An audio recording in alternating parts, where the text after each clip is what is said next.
ಎಲ್ಲ ವೀಕ್ಷಕ ಬಂಧುಗಳಿಗೆ ನಮಸ್ಕಾರ. ಜೀವನದಲ್ಲಿ ಎಲ್ಲದಕ್ಕಿಂತ ಬಹಳ ಮುಖ್ಯವಾಗಿ ಅತ್ಯಗತವಾಗಿ ಪ್ರಾಮುಖ್ಯತೆ ಮಹತ್ವವನ್ನು ಪಡೆದಿರತಕ್ಕಂಥದ್ದು ಹಣ. ಹಣ ಯಾರಿಗೆ ತಾನೇ ಬೇಡ? ಹಣ ಕಂಡ್ರೆ ಹೆಣವೂ ಬಾಯಿ ಬಿಡುತ್ತೆ ಅಂತಕ್ಕಂಥದ್ದು ಲೋಕ ರೂಢಿ. ಆದರೆ ಈ ಹಣವನ್ನು ಸಂಪಾದನೆ ಮಾಡಬೇಕು ಅಂದಾಗ ಪ್ರತಿಯೊಬ್ಬ ಮನುಷ್ಯನು ಕೂಡ ಒಂದಲ್ಲ ಒಂದು ಜಂಜಾಟಗಳಲ್ಲಿ ಮುಳುಗಲೇಬೇಕಾಗ್ತದೆ, ಒಂದಲ್ಲ ಒಂದು ಕೆಲಸ ಕಾರ್ಯಗಳನ್ನ ಮಾಡಲೇಬೇಕಾಗ್ತದೆ. ಹಲವಾರು ರೀತಿಯಾಗಿರ್ತಕ್ಕಂಥ ಮಾರ್ಗಗಳಲ್ಲಿ ಹಣವನ್ನು ಸಂಪಾದನೆ ಮಾಡಿದ್ರೆ ಕೆಲವರು ಭಾಳ ಕಷ್ಟಪಟ್ಟು ಆ ತತ್ಕ್ಷಣಕ್ಕೆ ಬೇಕಾದಂಥ ಹಣವನ್ನು ಸಂಪಾದನೆ ಮಾಡಿದ್ರೆ ಕೆಲವರು ಅನಾಯಾಸವಾಗಿ ದುಡ್ಡು ಅವ್ರನ್ನ ಹುಡ್ಕೊಂಡು ಹೋಗ್ತಕ್ಕಂಥ ಯೋಗದಲ್ಲಿ ಹುಟ್ಟಿರ್ತಾರೆ. ಇದಕ್ಕೆ ಸಾಕಷ್ಟು ಉದಾಹರಣೆಗಳು ನಮ್ಮಲ್ಲಿದ್ದಾವೆ. ದೊಡ್ಡವ್ರನ್ನ ಮಾತು ಹೇಳ್ತಾರೆ, ಹಳ್ಳದ ಕಡೆಗೆ ನೀರು ಹರಿಯುವುದು ಅಂತ.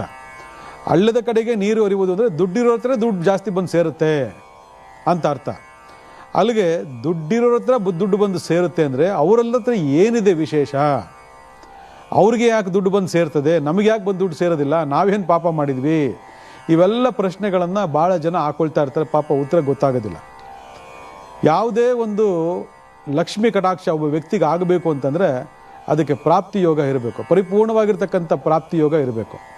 ಆ ಪ್ರಾಪ್ತಿ ಯೋಗ ಹೇಗಿರುತ್ತೆ, ಏನು ಅದಕ್ಕೆ ಕಾರಣಕರ್ತರು, ಅದಕ್ಕೆ ಬೇಕಾದಂಥ ಗ್ರಹಗತಿಗಳು ಯಾವುದು ಅನ್ನೋದ್ರ ಬಗ್ಗೆ ಇಂದಿನ ಕಾರ್ಯಕ್ರಮದಲ್ಲಿ ಭಾಳ ವಿಶೇಷವಾಗಿ ನಾವು ಮಾತಾಡಿದ್ದೀವಿ. ಭಾಳ ಜನ ನೋಟ್ ಮಾಡ್ಕೊಂಡಿದ್ದೀರಾ. ಅದರ ಬಗ್ಗೆ ಭಾಳಷ್ಟು ಸಂಶೋಧನೆ ಕೂಡ ಆಗ್ತಾ ಇದೆ. ಭಾಳ ಜನ ನೀವು ಹೇಳಿರೋದು ಕರೆಕ್ಟು, ಇದೇ ಸತ್ಯ, ನಾವು ಇದರಿಂದ ಮುಂದೆ ಫಾಲೋ ಮಾಡ್ತಾ ಇದ್ದೀವಿ, ಸಕ್ಸಸ್ಫುಲ್ ಆಗಿದ್ದೀವಿ ಅಂತ ಕೇಳಿ ಭಾಳ ಜನ ಮೆಸೇಜ್ ಮಾಡಿದ್ದಾರೆ. ಆದರೆ ಮನೆಯಲ್ಲಿ ಲಕ್ಷ್ಮಿ ಸ್ಥಿರವಾಗಿರಬೇಕು ಅಂತಂದರೆ ಆ ಮನೆಯ ಹೆಣ್ಮಕ್ಳ ಒಂದು ಪ್ರಾಮುಖ್ಯತೆ ಬಹಳ ಇದೆ ಅಂತಕ್ಕಂಥದ್ದು ಇವತ್ತಿನ ಎಪಿಸೋಡ್ ನೀವೆಲ್ಲ ತಿಳ್ಕೊಳ್ತೀರಿ. ಯಾಕಂದರೆ ನಮ್ಮ ಎಲ್ಲ ಕಾರ್ಯಕ್ರಮಗಳನ್ನು ಪ್ರತಿಯೊಂದು ಮನೆಯ ಮಹಾಲಕ್ಷ್ಮಿಯಂದಿರು ನೋಡಿ ಪ್ರೋತ್ಸಾಹಿಸಿ ಅವರ ಗಂಡಂದಿರಿಗೆ ಕುಟುಂಬಕ್ಕೆ ಅಳವಡಿಸ್ತಾ ಇರೋದ್ರಿಂದ ಇವತ್ತು ಇಷ್ಟೊಂದು ಸಕ್ಸಸ್ಫುಲ್ನ ಪಡೆಯೋದಕ್ಕೆ ಸಾಧ್ಯ ಆಗ್ತಾ ಇದೆ. ಇಲ್ಲ ಅಂದಿದ್ರೆ ಆ ಮನೆ ಮಹಾಲಕ್ಷ್ಮಿ ಸುಮ್ಮನೆ ಊಟ ಮಾಡಿ ಮಲ್ಕೊಂಬಿಡಂಗಿದ್ರೆ ಗಂಡಂದಿರು ಉದ್ಧಾರ ಆಗ್ತಿರಲಿಲ್ಲ, ಮಕ್ಕಳು ಉದ್ಧಾರ ಆಗ್ತಿರಲಿಲ್ಲ, ಕುಟುಂಬನೂ ಉದ್ಧಾರ ಆಗ್ತಿರಲಿಲ್ಲ. ಅದಕ್ಕೆ ಪ್ರತಿಯೊಂದು ಮನೆಯ ಒಂದು ಹೆಣ್ಣು ಆ ಮನೆಯ ಮಂತ್ರಿ ಅಂತಕ್ಕಂಥದ್ದು ಬಹಳ ವಿಶೇಷವಾಗಿ ಹೇಳ್ತಕ್ಕಂಥದ್ದು. ಆದರೆ ಇಲ್ಲಿ ಲಕ್ಷ್ಮಿ ಯೋಗ ಅಂತಕ್ಕಂಥದ್ದು ಒಬ್ಬ ಮನುಷ್ಯನಿಗೆ ಇತ್ತು ಅಂತಂದರೆ ಅವನಿಗೆ ದುಡ್ಡು, ಹಣ, ಕಾಸು, ಅಂತಸ್ತು ಎಲ್ಲವೂ ಹುಡ್ಕೊಂಬರ್ತದೆ. ನೀವು ತಲೆ ಕೆಡಿಸೋ ಅವಶ್ಯಕತೆಯೇ ಇಲ್ಲ. ನಿಮಗೆ ಯಾವ ಜನ್ಮದೋಷನೂ ಕೆಲಸ ಮಾಡಲ್ಲ, ನಿಮಗೆ ಯಾವ ಭೂಮಿ ದೋಷನೂ ಕೆಲಸ ಮಾಡಲ್ಲ, ನಿಮ್ಗೆ ಯಾವ ಕಾಲದೋಷನೂ ಕೆಲಸ ಮಾಡಲ್ಲ. ನೋಡಿ ಎಂಥ ಅದ್ಭುತವಾಗಿದೆ ಅಂತೇಳಿ.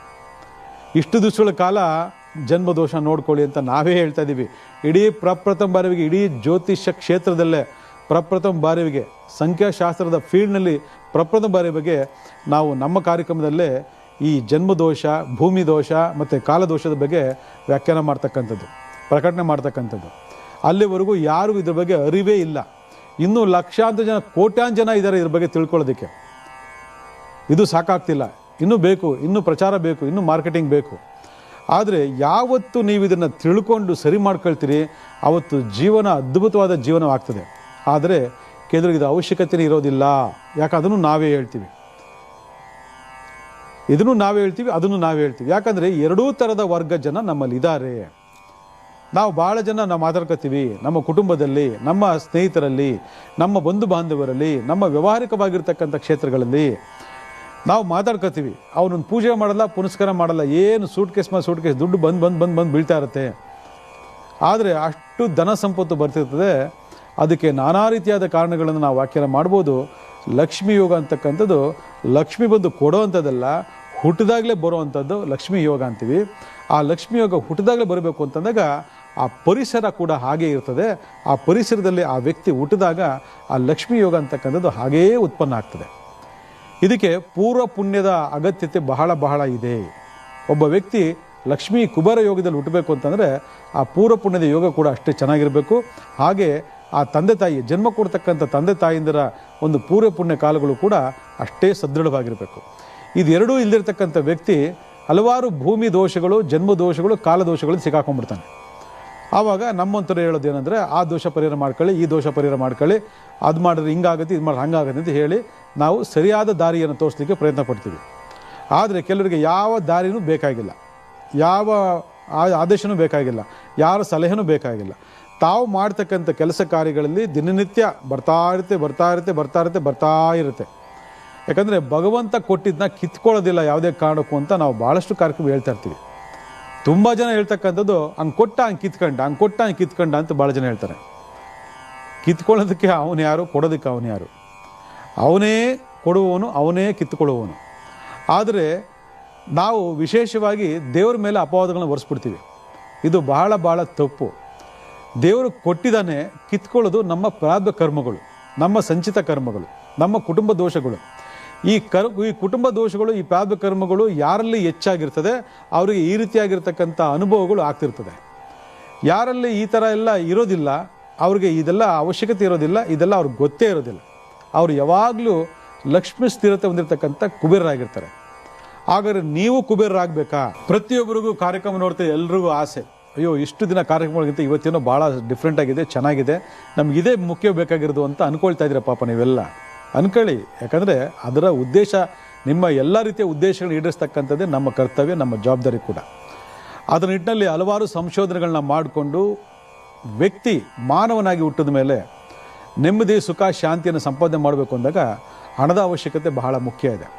ಹಣ ಇದ್ದರೆ ನೆಮ್ಮದಿ, ಹಣ ಇದ್ದರೆ ಸುಖ, ಹಣ ಇದ್ದರೆ ಸಂತೋಷ ಅಂತಕ್ಕಂಥ ಭ್ರಮೆಯನ್ನು ಫಸ್ಟ್ ಬಿಡಬೇಕು. ನಾವು ನೆಮ್ಮದಿ, ಸುಖ, ಶಾಂತಿಯನ್ನು ಎಲ್ಲ ವಿಚಾರಗಳು ಕೂಡ ಪಡ್ಕೊಳ್ತಕ್ಕಂಥ ಪ್ರಯತ್ನವನ್ನು ನಾವು ಮಾಡಬೇಕು. ಆದರೆ ಹಣ ಬೇಕೇ ಬೇಕು. ಹಣವಿಲ್ಲದೆ ಹೆಣವೂ ಇಲ್ಲ. ಆದರೆ ಈ ಹಣಕ್ಕೋಸ್ಕರ ಮಾಡ್ತಕ್ಕಂಥ ಕೆಲವು ಕಾರ್ಯಗಳಲ್ಲಿ ಹಲವಾರು ಜನ ಹಲವಾರು ಮಾರ್ಗಗಳನ್ನು ಆಯ್ಕೆ ಮಾಡಿಕೊಂಡ್ರು ಕೂಡ ಕೆಲವು ಲಕ್ಷ್ಮೀ ಪ್ರಾಪ್ತಿ ಯೋಗ ಇರತಕ್ಕಂಥ ವ್ಯಕ್ತಿಗಳಿಗೆ ತಾನಾಗಿ ಬಂದು ಸೇರ್ತಾನೇ ಹೋಗ್ತಾ ಇರ್ತಿದೆ. ಪ್ರತಿಯೊಂದು ಹಂತದಲ್ಲೂ ಕೂಡ ಅವರು ಬೆಳೀತಾ ಹೋಗ್ತಾರೆ. ಪ್ರತಿಯೊಂದು ಕಾರ್ಯಕ್ಷೇತ್ರಗಳು ಕೂಡ ಸಕ್ರಿಯರಾಗಿರ್ತಾರೆ. ಆ ಕಾರ್ಯಕ್ಷೇತ್ರಗಳಲ್ಲಿ ಅಗಾಧವಾಗಿರ್ತಕ್ಕಂಥ ಸಂಪತ್ತು ಅವರಿಗೆ ಹುಡ್ಕೊಂಬತ್ತಿರ್ತದೆ. ಅದರಿಂದ ಅವರು ಶಾಶ್ವತವಾಗಿ ಪ್ರಪಂಚದಾದ್ಯಂತ ನಂಬರ್ 1 ಕುಬೇರರು, ನಂಬರ್ 2 ಶ್ರೀಮಂತರು, ನಂಬರ್ 3 ಶ್ರೀಮಂತರು, 17ನೇ ಶ್ರೀಮಂತರು, 18ನೇ ಶ್ರೀಮಂತರು ಅಂತ ಹೇಳಿ ಆವಾಗವಾಗ ಪತ್ರಿಕೆಗಳಲ್ಲಿ ಬರ್ತಾ ಇರ್ತದೆ. ಇದು ಎಲ್ಲರಿಗೂ ಸಾಧ್ಯವಾ ಅಂತಕ್ಕಂಥದ್ದು ಒಂದು ಪ್ರಶ್ನೆ. ಆದರೂ ಕೂಡ ನಾವು ಮೊದಲದಾಗಿ ಪ್ರಾಮುಖ್ಯತೆ ಕೊಡ್ತಕ್ಕಂಥದ್ದು ಯೋಗ ಫಲಗಳು. ಯಾಕಂದರೆ ಜನ್ಮ ಜಾತಿ ಇರತಕ್ಕಂಥ ಯೋಗ ಫಲಗಳು ಅದನ್ನು ಪಡ್ಕೊಂಬಂದಿದ್ರೆ, ಕೇಳ್ಕೊಂಬಂದಿದ್ರೆ, ಅದು ಪೂರ್ವ ಪುಣ್ಯ ಸ್ಥಾನದಿಂದ ಬಂದಿದ್ರೆ, ತಂದೆ ತಾಯಿಗಳ ಒಂದು ಯೋಗ ಫಲದಿಂದ ಬಂದಿದ್ರೆ ಅದಕ್ಕೆ ತಲೆ ಕೆಡಿಸ್ಕೊಳ್ಳೋ ಅವಶ್ಯಕತೆ ಇಲ್ಲ, ತಾನಾಗಿ ಬಂದ್ಬಿಡ್ತದೆ. ಆದರೆ ಇವತ್ತು ಕಷ್ಟಪಟ್ಟು ಸಾಲ ಸೋಲ ಮಾಡಿ ಬೆವರು ಸುರಿಸಿ ಏನೇನೋ ಬಾಧೆ ಬಿದ್ದು ನಾವು ಸಂಪಾದನೆ ಮಾಡ್ತಕ್ಕಂಥ ಹಣ ನಮ್ಮ ಕೈಲಿ ಉಳಿತಾ ಇಲ್ಲ ಅಂತಕ್ಕಂಥದ್ದು ಇವತ್ತು ಎಷ್ಟು ಮಟ್ಟಿಗೆ ಒಂದು ನೋವಿನ ಸಂಗತಿ ಅಂತಂದರೆ, ಇವತ್ತು ಭಾಳ ಜನ ಇದನ್ನು ಅನುಭವಿಸ್ತಾ ಇದ್ದೀರಾ. ಇಂಥವ್ರಿಗೋಸ್ಕರ ಇವತ್ತಿನ ಕಾರ್ಯಕ್ರಮ ನಮ್ಮದು. ಇಂಥವ್ರಿಗೋಸ್ಕರ ಇವತ್ತಿನ ಕಾರ್ಯಕ್ರಮ. ಯಾಕಂದರೆ ಇವ್ರು ಚೆನ್ನಾಗಿರ್ಬೇಕು. ಮೊದಲು ಅವ್ರು ಹುಟ್ಟುಬಿಟ್ಟಿದ್ದಾರೆ, ಅವ್ರಿಗೆ ಸಿಗುತ್ತೆ, ಅದೇನು ತಲೆಕೆಡಿಸೋ ಅವಶ್ಯಕತೆ ಇಲ್ಲ. ಅವ್ರು ಶಾಶ್ವತ ಕುಬೇರರವರು, ವಂಶ ಪಾರಂಪರ್ಯ ಕುಬೇರರು. ಆದರೆ ಕಷ್ಟಪಟ್ಟು ಬೆವರು ಸುರಿಸಿ ದುಡ್ದು ತಗೊಂಬಂದಿರ್ತಕ್ಕಂಥ ಹಣ ಕೈಯಲ್ಲಿ ನಿಲ್ತಾ ಇಲ್ಲ. ಸಾಲ ಸೂಲುಗಳು ಹೋಗ್ತಾ ಇದೆ, ಬಡ್ಡಿ ಚಕ್ರಬಡ್ಡಿಗಳು ಹೋಗ್ತಾ ಇದೆ. ಅಭಿವೃದ್ಧಿ ಅಂತಕ್ಕಂಥದ್ದು ಮರೀಚಿಕೆ ಆಗೋಗಿದೆ, ಬರೀ ಕನಸು ಕಾಣದೇ ಆಗೋಗಿದೆ ಅಂತಂದರೆ ಏನು ಮಾಡಬೇಕು ಹೇಳಿ ನೋಡೋಣ. ಇವತ್ತು ವರ್ಷಾನುಗಟ್ಟಲೆ ಜೀವಿತಾವಧಿ ಪೂರ್ತಿ ನಾವು ಇದನ್ನೇ ಅನುಭವಿಸ್ಕೊಂಡು ಹೋಗ್ಬೇಕಂತಕ್ಕಂಥದ್ದು ಹಲವಾರು ಜನಗಳ ಪ್ರಶ್ನೆ ಆಗಿಬಿಟ್ಟಿದೆ. ಇದಕ್ಕೆ ಹಲವಾರು ಪರಿಹಾರಗಳನ್ನು ನಾವು ಈಗಾಗಲೇ ಹಿಂದಿನ ಕಾರ್ಯಕ್ರಮ ಕೊಟ್ಟಿದ್ದೀವಿ. ಆದರೆ ಒಂದೇ ಒಬ್ಬಳು ಮಹಾ ವಾಸ್ತುಲಕ್ಷ್ಮಿಯನ್ನು ನಿಮ್ಮ ಒಂದು ಕಿಚನ್ನಲ್ಲಿ ಸ್ಥಾಪನೆ ಮಾಡೋದ್ರ ಮುಖಾಂತರ ಆ ಲಕ್ಷ್ಮಿಯನ್ನು ನೀವು ಸ್ಥಿರವಾಗಿ ಕಾಪಾಡ್ಕೋಬೋದು. ನೀವು ಕಷ್ಟಪಟ್ಟು ತಂದಿರತಕ್ಕಂಥ ಹಣ ಸಂಪತ್ತು ಏನಿದೆ ಅದು ಮನೆಯೊಳಗಡೆ ಬಂದ ತಕ್ಷಣ ಅದು ಸ್ಥಿರವಾಗಿರಬೇಕು ಅಂತಂದರೆ ನೀವು ಕಂಪಲ್ಸರಿ ಇವತ್ತು ಹೇಳ್ತಕ್ಕಂತಹ ಕೆಲವು ವಿಚಾರಗಳನ್ನು ಅಳವಡಿಸ್ಕೊಳ್ಳೇಬೇಕು. ಯಾಕಂದರೆ ಯಾರು ಬರ್ತಾ ನಾನು ಕುಬೇರನಾಗಬೇಕು ಅಂತ ಬರ್ಸ್ಕೊಂಡ್ಬಿಟ್ಟಿರಲ್ಲ, ಅಥವಾ ಯಾರನ್ನು ಅಲ್ಲಿಗೆ ಬಂದಿದ್ದು ಅಲ್ಲಿಗೆ ಹೋಗ್ಲಿ ಅಂತ ಯಾರು ಬರ್ಸ್ಕೊಂಡು ಬಂದಿರಲ್ಲ, ಅಥವಾ ಹಣನೇ ಬರಬಾರ್ದು ನಾನು ಹಂಗೇ ಬೀಳ್ತೀನಿ ಹೋಗ್ತೀನಿ ಅಂತ ಯಾರು ಕೇಳ್ಕೊಂಬರಲ್ಲ. ಅದೆಲ್ಲ ಫೇಟ್, ಹಣೆ ಬರಹ, ಹೌದಾ, ನಮ್ಮ ಜನ್ಮಕರ್ಮ ಆಧಾರದ ಮೇಲೆ ಬರ್ತಕ್ಕಂಥದ್ದು. ಆದರೆ ಎಷ್ಟೋ ಜನಕ್ಕೆ ಒಳ್ಳೆ ಹಣೆ ಬರ ಇದ್ದು ಬರಬೇಕಾದ ಹಣ ಕರೆಕ್ಟಾಗಿ ಬಂದು ಸೇರಬೇಕಾದಂಥ ಸ್ಥಳದಲ್ಲಿ ಸೇರಿಕೊಂಡು ಅಥವಾ ಎಷ್ಟಿರಬೇಕು ಅಷ್ಟು ಖರ್ಚು ಮಾಡಿಕೊಂಡು ಇರ್ತಕ್ಕಂಥ ಹಲವಾರು ಜನ ಕೂಡ ಇವತ್ತು ತಿಂಗಳು ಬರ್ತಿದ್ದಂಗೆ 15 ದಿವಸ ಅಷ್ಟೇ ಅವ್ರದ್ದು ರಾಜ್ಯಭಾರ, 15 ದಿವಸ ಆಗ್ತಿದ್ದಂಗೆ ತಿಂಗಳು ಬರೋಷ್ಟರಲ್ಲಿ ಫುಲ್ಲು ಸಾಲ ಸೋಲ ಮಾಡ್ಕೊಂಡ್ಬಿಟ್ಟು ಖಾಲಿ ಆಗ್ಬಿಟ್ಟಿರ್ತಾರೆ. ಆದರೆ ಈ ಮನೇಲಿ ಏನಿದೆ ಅನ್ನೋದ್ರ ಬಗ್ಗೆ ಗೊತ್ತಿಲ್ಲ. ಆ ಮನೇಲಿ ದುಡ್ಡು ಉಳಿದಿರೋದಕ್ಕೆ ಕಾರಣ ಏನೋದ್ರ ಬಗ್ಗೆ ಅವ್ರಿಗೆ ಗೊತ್ತೇ ಇರೋದಿಲ್ಲ. ಆ ಗೊತ್ತಿಲ್ಲದಿರೋದ್ರಿಂದ ಅವರು ಕೂಡ ಕಕ್ಕಾಬಿಕ್ಕಿಯಾಗಿರ್ತಾರೆ. ನಾನು ತರೋದಷ್ಟೇ ಕರ್ತವ್ಯ, ನೀನು ಉಳಿಸೋದು ಬಿಡಿಸೋದು ಇನ್ನು ಬಿಟ್ಟಿದ್ದು, ನಾನೇನು ಮಾಡಲಿ, ಇನ್ನೇನು ಮಾಡೋಕ್ಕೆ ಹೋಗುತ್ತೆ ಅಂತ ಕೇಳ್ತಾ ಇರ್ತಾರೆ. ಆದರೆ ನಮ್ಮಲ್ಲಿ ಹೇಳೋರು ಕರೆಕ್ಟಾಗಿ ಇಲ್ಲದೆ ಇರೋದ್ರಿಂದ ನಮಗೆ ಗೊತ್ತಿಲ್ಲ ಈ ವಿಚಾರಗಳು. ಅದಕ್ಕೆ ನಾವು ಏನು ಮಾಡ್ತೀವಿ, ಎಡುತ್ತಾ ಇದ್ದೀವಿ ಅಂತಕ್ಕಂಥದ್ದು ನಮ್ಮ ಉದ್ದೇಶ. ಆದರೆ ಆ ಉದ್ದೇಶವಾಗೇ ಇರಬಾರ್ದು, ಯಾರು ಎಡಬಾರ್ದು. ನೀವು ಸಂಪಾದನೆ ಮಾಡ್ತಕ್ಕಂಥ ಒಂದೊಂದು ರೂಪಾಯಿ ಕೂಡ ನಿಮ್ಮ ಮನೆಗೆ ಬಂದ ತಕ್ಷಣ ಅದು ಡಬಲ್ ತ್ರಿಬಲ್ 10 ಪಟ್ಟು ಆಗಬೇಕು. ಅದು ನಮ್ಮ ಆಸೆ. ಆಗಿದ್ದಾಗ ಆ ಒಂದು ಹಣ ನಮ್ಮ ಮನೆಯಲ್ಲಿ 10 ಪಟ್ಟು 20 ಪಟ್ಟು 30 ಪಟ್ಟು ಡಬಲ್ ಆಗಬೇಕು ಅಂತಂದರೆ ನಾವು ಏನನ್ನು ಮಾಡಬೇಕು ಅನ್ನೋದ್ರ ಬಗ್ಗೆ ನಾವು ಆಲೋಚನೆ ಮಾಡಬೇಕು.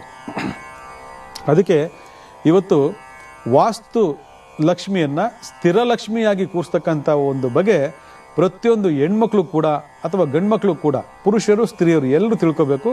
ಇದನ್ನು ಮುಂದಿನ ಜನ್ರೇಷನ್ ಕೂಡ ನೀವು ಹೇಳ್ಕೊಡ್ಬೇಕು. ಇವತ್ತು ಯಾವ ದೇವರು ಕೂಡ ನನಗೆ ಇಂಥದ್ದೇ ಬೇಕು, ಹೀಗೆ ಇರಬೇಕು, ಹಾಗೆ ಇರಬೇಕು ಅಂತ ಯಾರು ದೇವರು ಬಂದು ಕೇಳಲ್ಲ. ನಿಮಗೆ ಇಂಥದ್ದೇ ಊಟ ಬೇಕು, ಇಂಥದ್ದೇ ಪೂಜೆ ಬೇಕು, ಇಂಥದ್ದೇ ಹೋಮ ಬೇಕು ಅಂತ ಯಾವ ದೇವರು ಕೇಳಲ್ಲ. ಇದು ನಮ್ಮ ಜನ್ಮ ಪ್ರಾಪ್ತ ಕರ್ಮಗಳ ಅನುಸಾರವಾಗಿ ನಾವು ವೈದಿಕ ಜ್ಯೋತಿಷ್ಯ ಪ್ರಕಾರ ಆಯ್ಕೆ ಮಾಡಿಕೊಂಡು ನಾವು ಮಾಡ್ತಕ್ಕಂಥ ಪೂಜಾ ವಿಧಿಗಳಿಂದ ದೇವರು ಸಂತೃಪ್ತನಾಗ್ತಾನೆ ಅಂತಕ್ಕಂಥದ್ದು ನಿಮಗೆಲ್ಲ ಗೊತ್ತಿರ್ತಕ್ಕಂಥ ವಿಚಾರ. ಕೆಲವರಿಗೆ ಫಲಶ್ರುತಿ ಆಗ್ತದೆ, ಕೆಲವರಿಗೆ ಆಗೋದಿಲ್ಲ. ಆಗ ಮಾಡಿದ ಪೂಜೆ ಸರಿ ಹೋಗಲಿಲ್ಲ ಅಂತಕ್ಕಂಥದ್ದು ಬಗ್ಗೆ ಭಾಳ ಜನ ಆಲೋಚನೆ ಮಾಡಲ್ಲ. ನಾವು ಮಾಡಿದ್ದೀವಿ ಅಂತೇಳಿ ಹಿಂಗೆ ಟೈಮ್ ಪಾಸ್ ಮಾಡ್ತಿರ್ತಾರೆ. ಆದರೆ ನಿಮ್ಮ ಪ್ರಾರಬ್ಧ ಕರ್ಮಗಳಿಗೆ ಸೂಟಬಲ್ ಆಗ್ತಕ್ಕಂಥ ಪರಿಹಾರಗಳನ್ನು ಮಾಡ್ಕೊಳ್ದೇ ಇದ್ದಾಗ ಆ ಪ್ರಾರಬ್ಧ ಕರ್ಮಗಳು ನಶಿಸೋದಿಲ್ಲ. ಪ್ರಾರಬ್ಧ ಕರ್ಮಗಳು ಹಾಗೇ ಇರ್ತೈತೆ, ಫಲಶ್ರುತಿ ಆಗೋದಿಲ್ಲ, ಫಲ ಸಿಗೋದಿಲ್ಲ. ಅವಾಗ ನೀವೇನು ಮಾಡ್ತೀರಾ? ನಾನು ಪೂಜೆ ಮಾಡಿದ್ದೀನಿ, ಕಂಡು ಕಡೆಲ್ಲ ಪೂಜೆ ಮಾಡಿದ್ದೀನಿ, ಸಿಕ್ಕಿದೆಲ್ಲ ಪೂಜೆ ಮಾಡಿದ್ದೀನಿ, ಇನ್ನೂ ಎಷ್ಟು ಪೂಜೆ ಮಾಡಲಿ, ದೇವರೇ ಭಗವಂತ ನೀನು ಮಾಡ್ದಂಗೆ ಆಗು ಅಂತೇಳಿ ಇವತ್ತು ಎಷ್ಟೋ ಜನ ನೊಂದು ಬೆಂದಿರತಕ್ಕಂಥ ತುಂಬ ಜನ ಇದ್ದಾರೆ. ಮಠಗಳಲ್ಲಿ ಹಲವಾರು ಪೂಜೆ ಪುರಸ್ಕಾರಗಳನ್ನ ಮಾಡಿರ್ತಾರೆ. ಆದರೂ ಕೂಡ ಸಾಲ ಬಾಧೆ ಕ್ಲಿಯರ್ ಆಗಿರಲ್ಲ, ಹಣ ಬರೋದಿಲ್ಲ. ಮಕ್ಕಳಿಗೆ ವಿದ್ಯಾಭ್ಯಾಸ, ಉದ್ಯೋಗ ಮತ್ತು ಸೈಟು, ಮನೆ ತೊಗೋಬೇಕು, ಮಾಡಬೇಕು, ವಾಹನ ತೊಗೋಬೇಕು, ಖರೀದಿ ಮಾಡಬೇಕು, ಒಡವೆ ತೊಗೋಬೇಕು, ವಸ್ತು ತೊಗೋಬೇಕು, ಮಕ್ಕಳಿಗೆ ಮದುವೆ ಮಾಡಬೇಕು. ಇದಕ್ಕೆಲ್ಲ ಹಣಕಾಸಿನ ವ್ಯವಸ್ಥೆ ಅವಶ್ಯಕತೆ ಇದೆ ಅಂತಂದರೆ ಏನು ಮಾಡಿದ್ರೂ ಹುಟ್ಟಲ್ಲ. ಒಂದು ಕಡೆ ವಾಸಸ್ಥಾನ ದಿನ ಚೇಂಜ್ ಮಾಡೋಕ್ಕಾಗೋದಿಲ್ಲ, ಪರೀಕ್ಷೆ ಮಾಡಿ ಚೇಂಜ್ ಮಾಡೋಕ್ಕಾಗೋದಿಲ್ಲ. ಆದರೆ ವಾಸಸ್ಥಾನದಲ್ಲಿ ಇರ್ತಕ್ಕಂತಹ ಹಲವಾರು ದೋಷಗಳ ಬಗ್ಗೆ ನಾವೀಗಾಗಲೇ, ಭೂಮಿ ದೋಷಗಳ ಬಗ್ಗೆ ನಾವೀಗಾಗಲೇ ಉಲ್ಲೇಖ ಮಾಡಿದ್ದೀವಿ. ಧನಸ್ಥಾನ ಹಾಳಾಗಿದ್ದರೆ ಅಥವಾ ಭೂಮಿ ದೋಷದಲ್ಲಿ ಏನಾದರೂ ವ್ಯತ್ಯಾಸಗಳಿತ್ತು ಅಂತಂದರೆ ನೀವು ಏನೇ ತಿಪ್ಪಲಾಗ ಕೂಡ ನಿಮಗೆ ಕಾರ್ಯತಡೆ ಆಗ್ತದೆ. ಕಾರ್ಯತಡೆ ಆಯಿತು ಅಂದರೆ ನಿಮಗೆ ಫೈನಾನ್ಸ್ ಬರೋದೇ ಇಲ್ಲ. ಆದರೆ ಇವತ್ತು ನಾವು ಹೇಳ್ತಕ್ಕಂಥ ಸಣ್ಣ ಪುಟ್ಟ ಪರಿಹಾರಗಳು ಆ ಮನೆಯಲ್ಲಿ ಸ್ಥಿರ ಲಕ್ಷ್ಮಿಯನ್ನು ಮಾಡೋದಕ್ಕೆ, ವಾಸ್ತು ಲಕ್ಷ್ಮಿಯನ್ನು ಜಾಗೃತ ಮಾಡೋದಕ್ಕೆ ನಾವೇನು ಮಾಡಬೇಕು? ಭಾಳ ಮುಖ್ಯವಾಗಿ ಕಿಚನ್ ಅಂತಂದ್ರೇ ಶುಕ್ರನ ಸ್ಥಾನ. ಜ್ಞಾಪಕ ಇಟ್ಕೊಂಬಿಡಿ. ಕಿಚನ್, ಅಡುಗೆ ಮನೆ. ಒಬ್ಬೊಬ್ಬರು ಎಲ್ಲೋ ಅಡುಗೆ ಮನೆ ಇಟ್ಟಿರ್ತೀರ, ಅದು ಬೇರೆ ವಿಚಾರ. ಅಗ್ನಿ ಮೂಲೆಯಲ್ಲಿ ಅಡುಗೆ ಮನೆ ಇದ್ದರೆ ಅದು ಶುಕ್ರನ ತತ್ವ. ಯಾಕಂದರೆ ಈಗಾಗಲೇ ಹಲವಾರು ಕಾರ್ಯಕ್ರಮಗಳಲ್ಲಿ ನವಗ್ರಹಗಳು ಮನೆಯಲ್ಲಿ ವಾಸ ಮಾಡ್ತವೆ ಅಂಥವ್ರ ಬಗ್ಗೆ ಪಾಠ ಮಾಡಿದ್ದೀವಿ. ಆ ನವಗ್ರಹಗಳು ಮನೆಯಲ್ಲಿ ವಾಸ ಮಾಡ್ತಿದ್ದೆ ಅಂತಂದಾಗ ದೇವ ಮೂಲೆಗೆ ಗುರು ಅಧಿಪತಿ, ಪೂರ್ವದ ಭಾಗಕ್ಕೆ ಸೂರ್ಯಾಧಿಪತಿ, ಅಗ್ನಿ ಮೂಲೆಗೆ ಶುಕ್ರ ಅಧಿಪತಿ. ಯಾಕಂದರೆ ಶುಕ್ರನೇ ಮಹಾಲಕ್ಷ್ಮಿ ಅಂತೇಳಿ ನೀವಾಗಲೇ ತಿಳ್ಕೊಂಡಿದ್ದೀರ. ಆ ಸ್ಥಿರ ಲಕ್ಷ್ಮಿ, ಮಹಾಲಕ್ಷ್ಮಿ ಆ ಜಾಗದಲ್ಲಿ ಇರಬೇಕು ಅಂತಂದರೆ ಫಸ್ಟ್ ಆಫ್ ಆಲ್ ಆ ಜಾಗದಲ್ಲಿ ಟಾಯ್ಲೆಟ್ ಇರಬಾರ್ದು, ಬಾತ್ರೂಮ್ ಇರಬಾರ್ದು, ಸಮ್ ಟ್ಯಾಂಕ್ ಇರಬಾರ್ದು, ಅಥವಾ ಕುತ್ತುಗಳಿರಬಾರ್ದು. ಇದನ್ನು ಗಮನಿಸ್ಕೊಳ್ಳಿ. ಇವತ್ತು ಭಾಳ ಜನ ಸ್ವಂತ ಮನೆಯಲ್ಲ, ಬಾಡಿಗೆ ಮನೆ, ಅದು ಇದು ಅಂತ ಹೋಗಿ ಸೇರ್ಕೊಂಡ್ಬಿಟ್ಟಿರ್ತೀರ. ಅಲ್ಲಿ ನೀವು ಏನೇ ಮಾಡಿದ್ರೂ ಕೂಡ ಸ್ಥಿರ ಲಕ್ಷ್ಮಿ ಮಾಡಲಿಕ್ಕೆ ಸಾಧ್ಯನೇ ಇಲ್ಲ. ಆ ಭಾಗ ಕಿಚನ್, ಅಡುಗೆ ಮನೆಯನ್ನು ಹೊರತುಪಡಿಸಿ ಬೇರೆ ಇನ್ಯಾವ ಉದ್ದೇಶಗಳು ಕೂಡ ಬಳಸಬಾರ್ದು. ಇದು ಜ್ಞಾಪಕ ಇಟ್ಕೊಳ್ಳಿ. ಅಲ್ಲಿ ಯಾವಾಗಲೂ ಬೆಂಕಿ ಉರಿತಾ ಇರಬೇಕು. ಅಗ್ನಿ ತತ್ವ ಅಂತ ಕರಿತೀವಿ. ಅಗ್ನಿ ತತ್ವದಲ್ಲಿ ಇರ್ತಕ್ಕಂಥವಳೆ ಶುಕ್ರ ಭಗವಾನ್ ಅಂತ ನಾವು ಕರಿತೀವಿ. ಅಲ್ಲಿಗೆ ಶುಕ್ರ ಭಗವಾನ್ ಅಗ್ನಿ ತತ್ವದಲ್ಲಿ ಇದ್ದಾನೆ ಅಂತಂದಮೇಲೆ ನಾವು ಅಲ್ಲಿ ಏನೇನೋ ಶುಕ್ರನಿಗೆ ಆಪೋಸಿಟ್ ಆಗಿರ್ತಕ್ಕಂಥ ವಿಚಾರಗಳನ್ನ ಅಳವಡಿಸ್ಕೊಂಡಿದ್ರೆ ಎಲ್ಲಿಂದ ಲಕ್ಷ್ಮಿ ಸ್ಥಿರವಾಗ್ತಾಳೆ, ಅಗ್ನಿ ತತ್ವ ಎಲ್ಲಿಂದ ಸ್ಥಿರವಾಗ್ತದೆ, ಶುಕ್ರ ಭಗವಾನ್ ಎಲ್ಲಿಂದ ಸಂತುಷ್ಟಿ ಆಗ್ತಾನೆ ಹೇಳಿ ನೋಡೋಣ.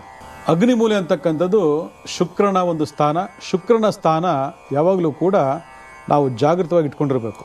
ಅಲ್ಲಿ ಯಾವುದೇ ರೀತಿಯಾಗಿರ್ತಕ್ಕಂಥ ಬಾತ್ರೂಮು, ಟಾಯ್ಲೆಟು, ಸಮ್ ಟ್ಯಾಂಕು ಮತ್ತು ಕುತ್ತುಗಳು ಯಾವುದೇ ಕಾರಣಕ್ಕೂ ಬರಬಾರ್ದು. ಒಂದು.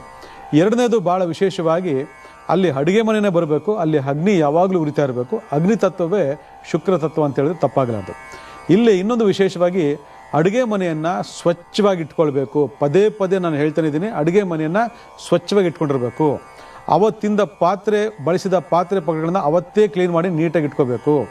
ಇವತ್ತು ತಿಂದು ನಾಳೆ ಅದನ್ನು ಕ್ಲೀನ್ ಮಾಡುವಂಥ ವ್ಯವಸ್ಥೆ ಇತ್ತು ಅಂದರೆ ಅಲ್ಲಿ ದರಿದ್ರ ಬಂದ್ಬಿಡುತ್ತೆ. ಯಾಕಂದರೆ ಲಕ್ಷ್ಮಿಗೆ ಅಪಚಾರ. ಲಕ್ಷ್ಮಿ ಅಂತಲೇ ಸ್ವಚ್ಛತೆ, ಶುದ್ಧತೆ, ಇದು ಜ್ಞಾಪಕ ಇಟ್ಕೊಂಬಿಡಿ. ಇದ್ರ ಜೊತೆಗೆ ನಾನ್ ವೆಜ್ ಮಾಡ್ತೀರಿ, ನಾನ್ ವೆಜ್ ಮಾಡಿ ಬಳಸಿದಾದ ಮೇಲೆ ಅದನ್ನು ಪುಣ್ಯಾಹ ಮಾಡೋ ಮುಖಾಂತರ ಅಥವಾ ಗಂಜಲ ಧಾರಣೆ ಮಾಡೋ ಮುಖಾಂತರ, ಗಂಗಾ ಜಲವನ್ನು ಹಾಕೋ ಮುಖಾಂತರ ಅದನ್ನು ಮತ್ತೆ ನೀವೇನು ಮಾಡಬೇಕು? ಸ್ವಚ್ಛವಾಗಿ ಇಟ್ಕೋಬೇಕು, ಶುದ್ಧಿ ಮಾಡಬೇಕು. ಶುದ್ಧಿ ಮಾಡದೆ ಮೈಲಿಗೆ ಆಗಿದ್ದರೆ ಮಹಾಲಕ್ಷ್ಮಿಗೆ ಮೈಲಿಗೆ ಆದರೆ ನಿಮ್ಮ ತಿಜೋರಿಗೆ ಮೈಲಿಗೆ ಆಗ್ತದೆ, ನಿಮ್ಮ ಹಣಕಾಸಿಗೆ ಮೈಲಿಗೆ ಆಗ್ತದೆ, ನಿಮಗೆ ಬರ್ತಕ್ಕಂಥ ಸಕಲ ಸಂಪತ್ತಿಗೆ ಮೈಲಿಗೆ ಆಗೋಗ್ತದೆ, ಜ್ಞಾಪಕ ಇಟ್ಕೊಳ್ಳಿ. ಅದಕ್ಕೋಸ್ಕರನೇ ಭಾಳ ಜನ ಸ್ವಲ್ಪ ಅಭಿವೃದ್ಧಿ ಹೊಂದಿರತಕ್ಕಂಥವ್ರು ನಾನ್ ವೆಜ್ಗೆ ಒಂದು ಕಿಚನ್ನು ಮತ್ತು ವೆಜ್ಗೆ ಒಂದು ಕಿಚನ್ ಮಾಡಿಕೊಂಡು ನಾನ್ ವೆಜ್ ಬೆಳೆಸಿದಾಗ ಆ ಕಿಚನ್ಗೆ ಮತ್ತು ವೆಜ್ ಬೆಳೆಸಿದಾಗ ರೆಗ್ಯುಲರ್ ಕಿಚನ್ಗೆ ಬಳಸ್ಕೊಂಡು ಇವತ್ತು ಕೆಲಸ ಮಾಡ್ತಿರ್ತಾರೆ. ಅಷ್ಟು ಅನುಕೂಲ ಇಲ್ದಿರತಕ್ಕಂಥ ಎಷ್ಟೋ ಜನ ಮಾಡ್ಕೊಳ್ಳಿ, ಮಾಡಾದ್ಮೇಲೆ ಇದನ್ನು ಬಿಡಿ. ಶುಕ್ರವಾರ ದಿವಸ ನಾನ್ ವೆಜ್ನ ಬೇಯಿಸಬೇಡಿ ಯಾವುದೇ ಕಾರಣಕ್ಕೂ. ಶುಕ್ರವಾರ ಅನ್ನಂಗಿಲ್ಲ, ಮಂಗಳವಾರ ಅನ್ನಂಗಿಲ್ಲ, ಭಾನುವಾರ ಅನ್ನಂಗಿಲ್ಲ, ಸೋಮವಾರ ಅನ್ನಂಗಿಲ್ಲ, ಶನಿವಾರ ಅನ್ನಂಗಿಲ್ಲ, ಯಾವಾಗ ನಾವಾಗ ಬೇಯಿಸಿ ತಿಂತಾ ಇರ್ತೀರ, ದಟ್ಟ ದಾರಿದ್ರ್ಯ ಬಂದ್ಬಿಡ್ತದೆ.